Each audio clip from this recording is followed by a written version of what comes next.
Hello students, कैसे हैं आप सब? बढ़िया। ओके, आज की वीडियो हम पढ़ेंगे कंडीशनल सेंटेंस का टाइप 3। हमने इससे पहले फर्स्ट वीडियो में देखा कंडीशनल सेंटेंस का टाइप 1 जिसे कहते हैं जीरो कंडीशनल सेंटेंस। उसके बाद हमने पढ़ा टाइप 2। टाइप 2 को कहते हैं बेटा फर्स्ट कंडीशनल सेंटेंस। और आज की वीडियो हम पढ़ने जा रहे हैं कंडीशन थर्ड वाली, जिसे बोलते हैं सेकंड कंडीशनल सेंटेंस। क्या बोलते हैं? Second conditional sentence. सबसे पहले ये जानना जरूरी होगा कि सेकंड कंडीशनल सेंटेंस का क्या यूज है। तो हमें पहले तो ये पढ़ना है कि कंडीशनल सेंटेंस क्या होते हैं। सबसे पहले कंडीशनल सेंटेंस, उसके बाद कंडीशनल सेंटेंस का टाइप कौन सा है, थर्ड टाइप कंडीशनल सेंटेंस। ठीक है, अब हम पढ़ेंगे यूजेस, मतलब जो इसका जो यूज करना है वो हमें कहाँ करना है। इमेजिनरी सिचुएशन पर करते हैं बेटा। कहाँ पर करते हैं? Imaginary situation in the present और future. Imaginary situation in the present और फ्यूचर, फ्यूचर में या फिर प्रेजेंट में इमेजिन करने वाली चीजों पर हम ये करते हैं। कौन सा क्या करते हैं? कंडीशनल सेंटेंस का प्रयोग करते हैं। कौन से कंडीशनल सेंटेंस बेटा? Third conditional sentence. Third conditional sentence का हम प्रयोग करते हैं, जिसे हम बोलते हैं सेकंड कंडीशनल सेंटेंस। होते भले ही थर्ड है लेकिन उनका नाम क्या है? Second conditional sentence. Imaginary situation होती है उनकी। ठीक, स्ट्रक्चर देखें, स्ट्रक्चर क्या होती है। सबसे पहले हमें इफ लगाना है। इफ के बाद पास्ट, सिंपल पास्ट होगा सेंटेंस। सिंपल पास्ट के बाद हमें लगाना है present conditional sentence. Present conditional sentence बनाने का तरीका देखेंगे क्या होता है। सबसे पहले आपको सब्जेक्ट लगाना है। सब्जेक्ट लगाने के बाद वुड या फिर वुड नॉट लगाना है, क्योंकि नेगेटिव भी हो सकता है, ऐसा नहीं है कि वो अफर्मेटिव ही रहेगा। ठीक, वुड लगाने के बाद आप वर्ब लगाइए, वर्ब के बाद फुल स्टॉप लगाइए, आपका कंडीशनल सेंटेंस प्रेजेंट का बन जाता है। यानी कंडीशनल सेंटेंस जो बनेंगे प्रेजेंट के वो वुड लगाने पर बनते हैं। आपको क्या लगाना है? सब्जेक्ट लगाना है, वुड लगाना है, वुड नॉट लगाना है अगर नेगेटिव है, उसके बाद वर्ब लगानी है। कंडीशनल सेंटेंस आपके खत्म हो जाते हैं, प्रेजेंट कंडीशनल सेंटेंस। अब स्ट्रक्चर मैंने आपको बता दिए, डेफिनेशन मैंने बता दिया। डेफिनेशन क्या होती है? Imaginary situation in the present और फ्यूचर। ठीक, यूजेस मैंने आपको बता ही दिया। हमारा टाइप कौन सा है? हमारा सेकंड कंडीशनल सेंटेंस चल रहा है। एग्जांपल देखें कुछ। पहला एग्जांपल आपके स्क्रीन पर देखें। If I won a lottery, अगर मैं लॉटरी जीत गया। If I won a lottery I would buy a new car. अगर मैं लॉटरी जीत गया तो मैं नई कार खरीदूंगा। सीधी सीधी बात है कि अगर मैं लॉटरी जीतूंगा तो मैं कार खरीदूंगा। बेटा मैं लॉटरी जीत ही नहीं पाऊंगा। इमेजिन कर रहा हूं कि अगर लॉटरी जीत गया तो मैं कार खरीदूंगा, ना लॉटरी जीतूंगा ना कार खरीदूंगा। समझ में आ गया? कोई दिक्कत नहीं है। ठीक है, दूसरा जो सेंटेंस आपके सामने ये है कि अगर मैं प्रधानमंत्री बन गया, अगर मैं प्रधानमंत्री बन गया पूरे देश को चमका दूंगा। और ना ये कभी हो पाएगा। मैं प्रधानमंत्री ना बनूंगा और ना मैं देश को चमका पाऊंगा। तो कंडीशन क्या आ गई? कंडीशन ये है कि इसमें मैंने क्या कहा? इमेजिन करने वाली चीज है कि इमेजिन ये कर रहा हूं मैं कि अगर मैं प्रधानमंत्री बन गया, क्या मैं प्रधानमंत्री बनूंगा? बनूंगा, बिल्कुल बनूंगा। My aim is to be a prime minister, या आई विल। तो मैंने कहा कि अगर मैं प्रधानमंत्री बन गया तो मैं देश को चमका दूंगा। इमेजिन करने वाली चीज है, फ्यूचर में इमेजिन कर रहे हैं। दूसरा सेंटेंस जो है, अगर मेरे पास टाइम हुआ, अगर मेरे पास फ्री टाइम हुआ तो मैं आपके पास जरूर आऊंगा। अगर मेरे पास फ्री टाइम है तो मैं आपके पास आऊंगा। ठीक, मेरे पास फ्री टाइम नहीं होगा और ना मैं आपके पास आ पाऊंगा। ये इमेजिनरी सिचुएशन वाले सेंटेंसेस है। आपके समझ में आ गए होंगे? आ गए ना? स्क्रीन को पॉज करिए, आप अपने फटाक से सेंटेंस उतारिए सारे। चलो बाय बाय, अगली वीडियो में फिर मिलेंगे।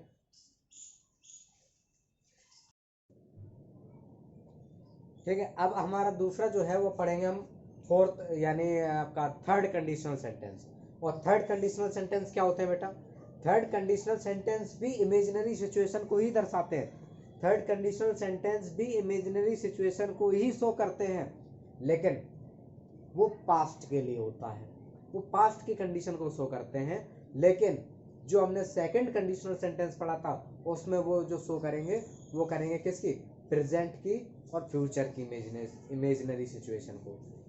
जो सेकंड कंडीशनल सेंटेंस होते हैं, फिर बोल रहा हूँ, सेकंड कंडीशनल सेंटेंस जो होते हैं वो करते हैं प्रेजेंट और फ्यूचर की इमेजिनरी सिचुएशन को शो। और जो आपका थर्ड कंडीशनल सेंटेंस होते हैं ये करते तो इमेजिनरी सिचुएशन को शो है, लेकिन पास्ट में। तो हम सबसे पहले ये जानेंगे कि ये किसे कहते हैं। इमेजिनरी सिचुएशन तो हमने बता दी कि हम इमेजिन करते हैं कि ऐसा होगा तो ऐसा करेंगे, ऐसा होगा तो ऐसा करेंगे। अब ये कुछ पास्ट की बताने जा रहा हूँ। पास्ट में अगर ऐसा हुआ होता तो मैं ऐसा कर देता, अगर उसने मुझे मारा होता तो मैं उसको जान से मार देता। ऐसा ऐसे एग्जाम्पल होते हैं, लेकिन हमने ना मारा उसने, ना हमने उसे जान से मारा। तो हमारे इस टाइप के जो सेंटेंस बनेंगे आपके, वो बनेंगे आपके थर्ड कंडीशनल सेंटेंस के। ठीक है, सबसे पहले हमें ये पढ़ना है कि इसकी स्ट्रक्चर क्या होगी। स्ट्रक्चर देखेंगे इधर। स्ट्रक्चर में सबसे पहले आपको इफ लगाना है, इफ के बाद आपको लगाना है पास्ट परफेक्ट। कौन सा टेंस लगाना है? पास्ट परफेक्ट लगाना है। पास्ट परफेक्ट के बाद आपका कॉमा लगेगा, और कॉमा के बाद आपका लगेगा क्या? Perfect conditional sentence. ठीक है बेटा, परफेक्ट कंडीशनल सेंटेंस वो सेंटेंस होते हैं जो है तो परफेक्ट, और वही वाला जो हमने इससे पहले वाले में पढ़ा था, क्या पढ़ा था? वुड लगाया था ना। हाँ जी, क्योंकि उसमें प्रेजेंट कंडीशनल सेंटेंस था, इसलिए मैंने उसे वुड लगाकर ही फिनिश कर दिया था। इसमें हमारा है परफेक्ट कंडीशनल सेंटेंस, तो वुड के बाद हैव भी लगाना पड़ेगा, बीन भी लगाना पड़ेगा, क्योंकि परफेक्ट कंडीशनल सेंटेंस आपका कहेगा कि सबसे पहले सब्जेक्ट लगाइए और उसके बाद वुड लगाइए, या अगर सॉरी वुड नहीं लगाना तो नॉट लगाइए। वुड नॉट लगाकर एक सेंटेंस बनेगा, यानी वुड नॉट वाला आपका नेगेटिव का बनेगा और वुड वाला आपका अफर्मेटिव का बनेगा, और उसके बाद आपका पास्ट पार्टिसिपल फॉर्म आपकी वर्ब की आ जाएगी। कोई भी आप वर्ब लगा दीजिए, कोई भी आप काम कर सकते हैं। यूजेस देखेंगे, मैंने यूजेस आपको बता दिए थे। Imaginary situation of the past, imaginary situation of the past. अब देखेंगे some example on the screen. Here are examples. if I had a golden medal, if I had a golden medal, अगर मेरे पास सोन पत्र होता है, वो सोने का जो मेडल होता है, सोने का मेडल, वो जो किसी भी कंपटीशन में मिलता है, मुझे इतना तो पता नहीं है, लेकिन जो भी मिलता है, हाँ, अगर वो मेरे पास होता, I would have been happy, बड़ा खुश हुआ होता अगर वो मेरे पास होता। सॉरी, अगर गोल्ड का मेडल जो है, गोल्डन मेडल, जैसे सिल्वर मेडल होता है, गोल्डन मेडल होता है, अगर वो गोल्डन मेडल मेरे पास होता तो मैं आज बड़ा खुश होता। ना वो मेरे पास है और ना मैं खुश हूं। दूसरा एग्जांपल कि if I met Susan, Susan किसी लड़की का नाम है, और मैंने कहा कि if I met Susan last week, अगर मैं सुजैन से लास्ट वीक मिला हुआ होता, I would given her a ring, अब मैं उसे अंगूठी देता। ना मैं उससे मिला, ना मैंने उसे अंगूठी दी। दूसरा सेंटेंस, इफ आई हैड, क्यों लगा रहे हैं बेटा? हैड इसलिए लगा रहे हैं क्योंकि मैंने इसमें पास्ट बोला है। क्या बोला है? पास्ट परफेक्ट लगाना है, और पास्ट परफेक्ट कहता है हैड का इस्तेमाल करने के लिए बोलता है। ये पास्ट में हैड हो गया और परफेक्ट के लिए हैड लगता है, ध्यान रखना। पास्ट परफेक्ट हो गया हमारा, इसलिए हमने क्या लगाया? If I had. मैं कौन सा एग्जाम्पल बना रहा था? Can you remind me? भूल गया, कोई बात नहीं। मैं ये कह रहा हूं कि अगर मेरा मोबाइल खो जाता, या खो दिया होता, किसी ने फेंक दिया होता, मैं दूसरा मोबाइल खरीदता ही नहीं। मुझे मोबाइल से बड़ा लगाव है। जिस मोबाइल से मैं रोज बात करता हूँ ना, उस मोबाइल से तो बड़ा लगाव है। मैं अगर खो देता कोई, मैं दूसरा मोबाइल ही नहीं खरीदता। तो if someone had lost my phone, यदि कोई मेरा मोबाइल खो देता तो मैं दूसरा मोबाइल नहीं खरीदता। I would not have purchased another mobile phone. तो ये हमारे दो हमने आज कंडीशनल सेंटेंस पढ़े। एक तो हमने पढ़ा कंडीशनल सेकंड वाला, और अब हमने पढ़ा था थर्ड वाला। तो आज की वीडियो में आपके दो कंडीशनल सेंटेंस बहुत इंपॉर्टेंट है, इनको जरा ध्यान रखिए और उतारो फटाफट, और प्रैक्टिस करो इन्हें एग्जाम्पल्स की। कुछ आपके लिए क्वेश्चन आएंगे स्क्रीन पर, ध्यान रखना, उनको बनाकर कमेंट बॉक्स में शो करना। Okay, have a good day.